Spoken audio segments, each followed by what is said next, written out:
ಎಲ್ರಿಗೂ ನಮಸ್ಕಾರ. ಎಲ್ಲರಿಗೂ ಉಷಾಂತರಂಗ ಯೂಟ್ಯೂಬ್ ಚಾನಲ್ಗೆ ಸ್ವಾಗತ. ಯಾರ್ಯಾರೆಲ್ಲ ವೀಡಿಯೋಸ್ನ ನೋಡ್ತಾ ಇದ್ದೀರಾ ಪ್ರತಿಯೊಬ್ಬರಿಗೂ ಕೂಡ ಥ್ಯಾಂಕ್ ಯು ಸೋ ಮಚ್.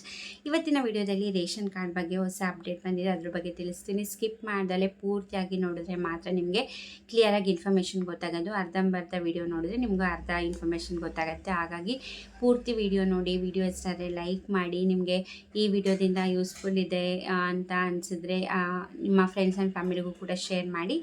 ಬನ್ನಿ ಇವತ್ತಿನ ವಿಡಿಯೋನ ಶುರು ಮಾಡೋಣ. ನಾನು ಆಗಲೇ ಹೇಳ್ದಂಗೆ ರೇಷನ್ ಕಾರ್ಡ್ ಬಗ್ಗೆ ಭರ್ಜರಿ ಗುಡ್ ನ್ಯೂಸ್ ಇದೆ ಅಂತ ಹೇಳಿದೆ. ಒಂದು ನಿಮಗೂ ಕೂಡ ಈಗಾಗಲೇ ಗೊತ್ತಿರುತ್ತೆ, ನಾನೇ ಇದ್ರ ಬಗ್ಗೆ ವಿಡಿಯೋ ಮಾಡಿದ್ದೀನಿ. ಇನ್ನು ಮುಂದೆ ಏನು ರಾಜ್ಯ ಸರ್ಕಾರ ಕೇಂದ್ರ ಸರ್ಕಾರದಿಂದ ಅಕ್ಕಿನ ಕೊಡ್ತಾಯಿದ್ರು, ಇನ್ನು ಮುಂದೆ ಅಂದರೆ ಇದೇ ಮೇ ತಿಂಗಳಿಂದ ಅಕ್ಕಿ ಜೊತೆಗೆ ನಿಮಗೆ ರಾಗಿ ಅಥವಾ ಜೋಳ ಎರಡರಲ್ಲೊಂದು ಕೊಡ್ತೀವಿ ಅಂತ ಹೇಳಿದ್ದಾರೆ. ಪೌಷ್ಟಿಕ ಆಹಾರನ ಒದಗಿಸೋಕ್ಕೆ ಅಂದ್ಬಿಟ್ಟು ನಮ್ಮ ರಾಜ್ಯ ಸರ್ಕಾರದಿಂದ ಈ ಒಂದು ಇನಿಷಿಯೇಟಿವ್ನ ತೊಗೊಂಡಿರೋದು. ಇದ್ರ ಬಗ್ಗೆ KH ಮುನಿಯಪ್ಪ ಅವರು ಹೇಳಿದ್ದಾರೆ. ಸೊ ಇವಾಗ ಆಲ್ರೆಡಿ 10 ತಿಂಗಳಿಗೆ ಆಗಷ್ಟು ಸ್ಟಾಕ್ ಇಟ್ಕೊಂಡಿದ್ದೀವಿ. ಪ್ರತಿ ತಿಂಗಳಿನ ಮುಂದೆ ಅಕ್ಕಿ ಜೊತೆಗೆ ಈ ಧಾನ್ಯಗಳನ್ನೂ ಕೊಡ್ತೀವಿ. ಪೌಷ್ಟಿಕ ಆಹಾರ ಒದಗಿಸ್ಬೇಕು ಅನ್ನೋ ಉದ್ದೇಶದಿಂದ ಈ ಒಂದು ಕ್ರಮನ ತಗೊಂಡಿದ್ದೀವಿ ಅಂದ್ಬಿಟ್ಟು ಅಪ್ಡೇಟ್ನ ಕೊಟ್ಟಿದ್ದಾರೆ. ಸೊ ಈ ತಿಂಗಳು ಯಾರೆಲ್ಲ ರೇಷನ್ ಡಿಪೋಗಳಲ್ಲಿ ತೊಗೊಳಕ್ಕೆ ಹೋಗ್ತೀರಾ, ನಿಮಗೆ ಅಕ್ಕಿ ಒಂದೇ ಸಿಗಲ್ಲ. ಅಕ್ಕಿ ಜೊತೆ ರಾಗಿ ಅಥವಾ ಜೋಳ ಎರಡರಲ್ಲೊಂದು ನಿಮ್ಮ ಪ್ರದೇಶಗಳಿಗೆ ಅನುಗುಣವಾಗಿ ಕೊಡ್ತೀವಿ ಅಂತ ಹೇಳಿದ್ದಾರೆ. ಹಾಗೆ ಬಟ್ ಇಂದಿರಾ ರೇಷನ್ ಕಿಟ್ನ ಕೂಡ ಈ ತಿಂಗಳು ನೆಕ್ಸ್ಟ್ ತಿಂಗಳು ಅಂತ ಹೇಳಿದರು. ಬಟ್ ಇವಾಗ ಅದ್ರ ಬಗ್ಗೆ ಅಪ್ಡೇಟ್ ಇಲ್ಲ.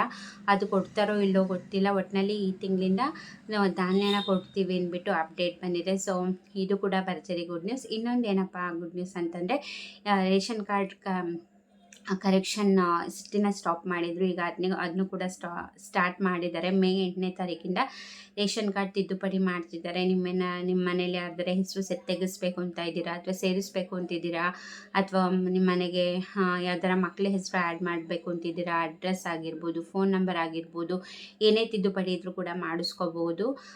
ನಿಮಗೆ ಮೇ 8ನೇ ತಾರೀಕಿಂದನೇ ಅವಕಾಶ ಕೊಟ್ಟಿದ್ದಾರೆ. ಯಾಕಂದರೆ ಮೆಡಿಕಲ್ ಎಮರ್ಜೆನ್ಸಿ ಅಥವಾ ಬುಡಕಟ್ಟು ಜನಾಂಗದವರು ಇದ್ದರೆ ಅವರಿಗೆ ಹೊಸ ರೇಷನ್ ಕಾರ್ಡ್ಗೆ ಅವಕಾಶ ಇದೆ. ನೀವು ಅದನ್ನು ಕೂಡ ಹೋಗಿ ಮಾಡಿಸ್ಕೋಬೋದು.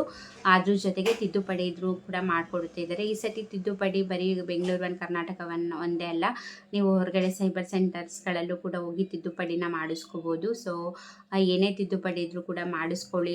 ಯಾರೇ ತೀರ್ಕೊಂಡಿದ್ರೆ ಹೆಸರು ತೆಗ್ಸೋದು, ಅಥವಾ ನಿಮ್ಮ ಮನೆಗೆ ಯಾರೋ ಹೊಸ ಸದಸ್ಯರು ಬಂದಿದ್ದರೆ, ಮದುವೆ ಆಗಿ ಬಂದಿರ್ತಾರೆ, ಅವ್ರ ಹೆಸರು ಆ್ಯಡ್ ಮಾಡಿಸೋದಾಗಿರ್ಬೋದು, ಅಥವಾ ಮಗು ಹುಟ್ಟಿದೆ ಅಂದರೆ ಆ ಮಗು ಹೆಸರು ಆ್ಯಡ್ ಮಾಡಿಸೋದಾಗಿರ್ಬೋದು, ಅಥವಾ ಫೋನ್ ನಂಬರ್ ಏನೋ ಚೇಂಜ್ ಆಗಿರುತ್ತೆ, ಅಡ್ರೆಸ್ ಚೇಂಜ್ ಆಗಿರುತ್ತೆ. ಅಕಸ್ಮಾತ್ ನೀವೇನಾದ್ರು ರೇಷನ್ ಡಿಪೋ ಅಡ್ರೆಸ್ ಚೇಂಜ್ ಮಾಡಬೇಕು ಅಂತಿದ್ದೀರಾ ಅಂದರೆ ಏನೇ ತಿದ್ದುಪಡಿ ಇದ್ರೂ ಕೂಡ ಹೋಗಿ ಮಾಡಿಸ್ಕೋಬೋದು. ಹೇಳೋಕ್ಕಾಗಲ್ಲ ಎಷ್ಟು ದಿನ ಕೊಡ್ತಾರೆ ಏನು ಅಂದ್ಬಿಟ್ಟು. ಒಟ್ಟಿನಲ್ಲಿ ಇವಾಗ ಕೊಡ್ತಾ ಇದ್ದಾರೆ. ಮಧ್ಯದಲ್ಲಿ ಸ್ಟಾಪ್ ಮಾಡಿಬಿಟ್ಟಿದ್ರು.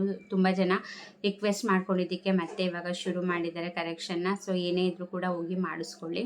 ಹಾಗೆ ನೀವು ರೇಷನ್ ಕಾರ್ಡ್ ಕರೆಕ್ಷನ್ಗೆ ಹೋಗ್ಬೇಕಾದ್ರೆ ಏನೆಲ್ಲ ಡಾಕ್ಯುಮೆಂಟ್ ತೊಗೊಂಡು ಹೋಗಬೇಕು ಅಂತಂದರೆ, ಅಕಸ್ಮಾತ್ ನೀವೇನಾರ ಹೊಸಬ್ರ ಹೆಸರು, ನಿಮ್ಮ ಮನೆಗೆ ಯಾರೋ ಮದುವೆ ಆಗಿ ಬಂದಿರ್ತಾರೆ, ಅವರ ಹೆಸರು ಆ್ಯಡ್ ಮಾಡಿಸ್ಬೇಕು ಅಂತಲೇ ನಿಮ್ಮ ರೇಷನ್ ಕಾರ್ಡನ್ನ ತೊಗೊಂಡು ಹೋಗಬೇಕು. ಹಾಗೆ ಯಾರ ಹೆಸರು ಆ್ಯಡ್ ಮಾಡಿಸ್ಬೇಕಂತಿದ್ದೀರಾ ಅವರ ಆಧಾರ್ ಕಾರ್ಡ್, ಹಾಗೆ ನಿಮ್ಮದು ಮದುವೆ ಮಾಡಿಕೊಂಡು ಬಂದಿದ್ದಾರೆ ಅಂದರೆ ನಿಮ್ಮದು ಮ್ಯಾರೇಜ್ ಸರ್ಟಿಫಿಕೇಟ್ ಕೊಡಬೇಕಾಗತ್ತೆ.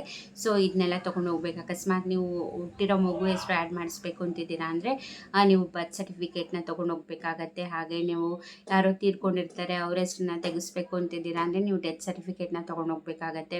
ಹಾಗೆ ನೀವು ಅಡ್ರೆಸ್ ಚೇಂಜ್ ಮಾಡಬೇಕು ಅಂತಿದ್ದೀರಾ ಅಂತಂದರೆ ನಿಮ್ಮದು ಕರೆಂಟ್ ಬಿಲ್ಲು ಅಥವಾ ಅಡ್ರೆಸ್ ಪ್ರೂಫಿಗೆ ಯಾವುದು ನಿಮ್ಮ ಹತ್ರ ಅವೈಲಬಿಲಿಟಿ ಇರುತ್ತೋ ನೀವು ಅದನ್ನ ತೊಗೊಂಡು ಹೋಗಬೇಕು. ಸೊ ರಿಕ್ವೈರ್ಡ್ ಡಾಕ್ಯುಮೆಂಟ್ನೆಲ್ಲ ತೊಗೊಂಡೋದ್ರೆ ನೀವು ರೇಷನ್ ಕಾರ್ಡ್ ಕರೆಕ್ಷನ್ಗಳನ್ನ ಮಾಡ್ಕೋಬೋದು.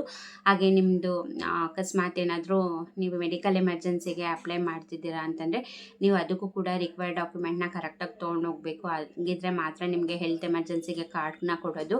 ನೀವು ಅದು ಮಾಡಿಸ್ಕೊಂಡ್ಮೇಲೂ ಅಷ್ಟೇ ಬರೀ ಹೆಲ್ತ್ ಕಾರ್ಡಿಗೆ ಮಾತ್ರ ಅದನ್ನ ಉಪಯೋಗಿಸ್ಕೋಬೇಕು. ನೀವು ಈ ಯೋಜನೆಗಳಿಗಾಗಿರ್ಬೋದು, ಅಥವಾ ನೀವು ಡಿಪೋಗಳಿಗೆ ಹೋಗಿ ಅಕ್ಕಿ ಹೋಗೋಕ್ಕಾಗಿರ್ಬೋದು, ಅದಕ್ಕೆಲ್ಲ ಅದು ಬರೋದಿಲ್ಲ.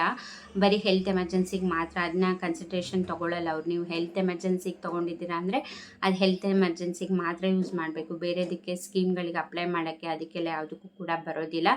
ಸೊ ಅದನ್ನ ಒಂದು ನೆನಪಲ್ಲಿ ಇಟ್ಕೋಬೇಕು. ಇನ್ನು ನೀವು ಜನರಲ್ ಕ್ಯಾಟಗರಿಯವರಿಗೆ ಯಾವಾಗ ಅವಕಾಶ ಕೊಡ್ತಾರೆ, ಅಥವಾ ಡಿಸ್ಟ್ರಿಬ್ಯೂಷನ್ ಯಾವಾಗ, ಅಪ್ರೂವಲ್ ಯಾವಾಗ ಅಂತಂದರೆ ಅದ್ರ ಬಗ್ಗೆ ಇನ್ನೂ ಯಾವುದೇ ರೀತಿ ಅಪ್ಡೇಟ್ನ ಕೊಟ್ಟಿಲ್ಲ. ಯಾಕಂದರೆ ಇನ್ನೂ ಕ್ಯಾನ್ಸಲೇಷನ್ನೇ ಮುಗಿದಿಲ್ಲ ಕಾರಣ ಅದು ಮುಗಿಯೋರು ಕೂಡ ಯಾವುದೇ ರೀತಿ ಅಪ್ಡೇಟ್ ಇಲ್ಲ. ಹೊಸ ರೇಷನ್ ಕಾರ್ಡ್ಗೆ ಈ ತಿಂಗಳು ಅಂತ ಬಂತು ಮಾತು, ಬಟ್ ಅದ್ರ ಬಗ್ಗೆ ಯಾವುದೇ ರೀತಿ ಅಫಿಷಿಯಲ್ ಆಗಿ ಮಾಹಿತಿ ಬಂದಿಲ್ಲ. ಅಕಸ್ಮಾತ್ ಬಂತು ಅಂದರೆ ನಾನು ಖಂಡಿತ ನಿಮಗೆ ವಿಡಿಯೋ ಮಾಡಿ ತಿಳಿಸ್ತೀನಿ. ಹಾಗಾಗಿ ಚಾನಲ್ನ ಸಬ್ಸ್ಕ್ರೈಬ್ ಮಾಡ್ಕೊಳ್ಳಿ. ನಿಮಗೆ ನನ್ನ ಕಡೆಯಿಂದ ಯೂಸ್ಫುಲ್ ಆಗುವಂತಹ ಇನ್ಫಾರ್ಮೇಟಿವ್ ವೀಡಿಯೋಸ್ನ ಮಾಡ್ತಾನೆ ಇರ್ತೀನಿ. ಹಾಗಾಗಿ ಚಾನಲ್ನ ಸಬ್ಸ್ಕ್ರೈಬ್ ಮಾಡಿ. ವಿಡಿಯೋ ಇಷ್ಟ ಆದರೆ ಲೈಕ್ ಮಾಡಿ. ನಿಮ್ಮ ಅನಿಸಿಕೆ ಅಭಿಪ್ರಾಯನ ಕಮೆಂಟ್ ಸೆಕ್ಷನ್ನಲ್ಲಿ ತಿಳಿಸೋದನ್ನ ಮರಿಬೇಡಿ. ಇಷ್ಟೊತ್ತು ವಿಡಿಯೋ ನೋಡಿದ್ದಕ್ಕೆ ಥ್ಯಾಂಕ್ ಯು ಸೊ ಮಚ್. ನಮಸ್ಕಾರ.